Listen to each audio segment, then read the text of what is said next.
We call it a new form of evil on the world. It's never been done by any government in the past, to take a large group of its own people and say, we're going to kill you without any kind of a trial, and we're going to sell your vital organ parts.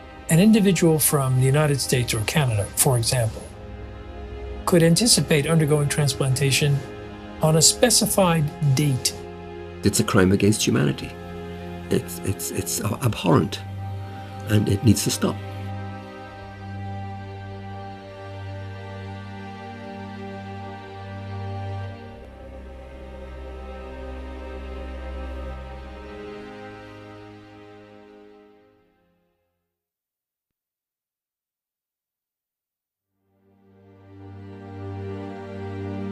If you're going to go to China and you're going to get a liver transplant during the 3 weeks you are there, then that means someone is going to go schedule an execution, blood type and tissue type the potential executee, and have them ready to go before you need to leave.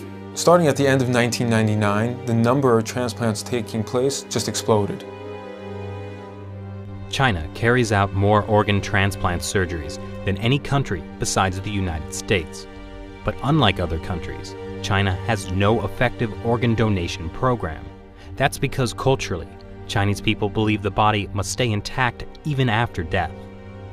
China's Deputy Minister of Health, Huang Zhefu, has suggested that there are 7,000 transplants every year from the deceased, and that more than 90% come from executed prisoners.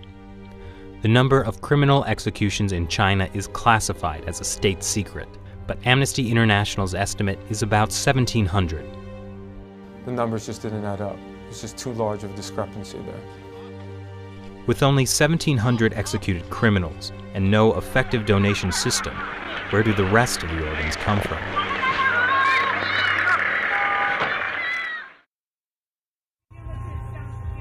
Zhao Shuhuan was put in a Chinese labor camp because she practices Falun Gong.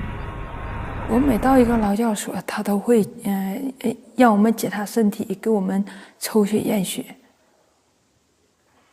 每个劳教所都是。 We estimate that in the period between 2000 and 2005, there are 41,500 transplants which have no other explained source.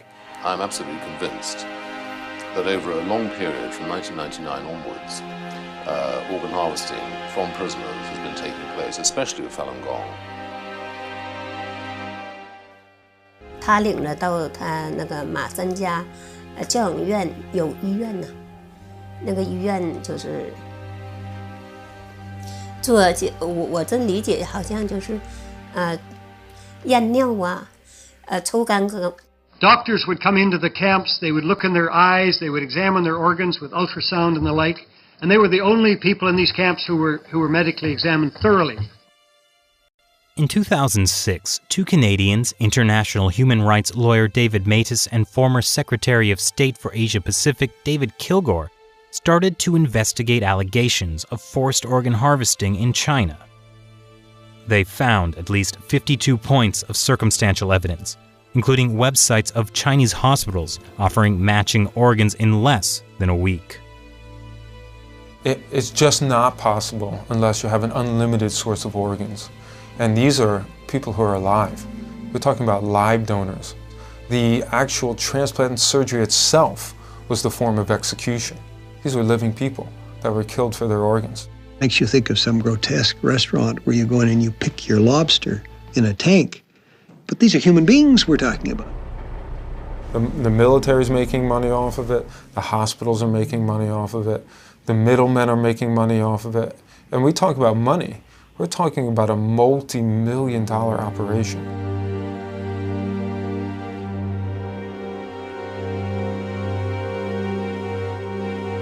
Journalist and author Ethan Gutman decided to carry out his own independent investigation. We had witnesses of disappearances, people who'd been examined and then had disappeared, busloads, entire prison wards which had been emptied out. The signs began to look like something much, much bigger. Like Tibetans and house Christians, Millions of Falun Gong practitioners are being persecuted in China for their beliefs. In 1999, Communist Party leader Jiang Zemin issued orders to break them financially, ruin their reputations, and destroy them physically. Since then, thousands of Falun Gong practitioners have disappeared without a trace. What happened to the disappeared? They, as far as we know, they're still there in these camps. Many of them been killed through organ harvesting, but the rest are still there, and they're the organ data bank for China. Around 1999, there were around 150 transplant centers. 6-7 years later, they had 600 transplantation centers. This is an increase by 300% within such a short period of time without an organ donation program. Military hospitals get watched in China, okay? There is nothing they can do without the party central taking note of what they're doing. Was this run by triads? No, this is run by the state. This was murder, and it came from the state. This is a crime against humanity. We should do our best to identify those specific individuals who are engaged in this and put them on the list of people who deserve to be brought to justice. In 2006, when this came out and we realized that they were killing prisoners of conscience for their organs, it was doctors that took the front line in trying to stop this. Every day there are a dozen of people that are executed or killed for organs in China. So we have to bring out the message, we have to inform medical doctors to stop this practice.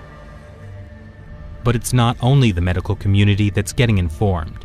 The U.S. State Department mentioned allegations of forced organ harvesting in its annual Human Rights Report on China in 2011 for the first time.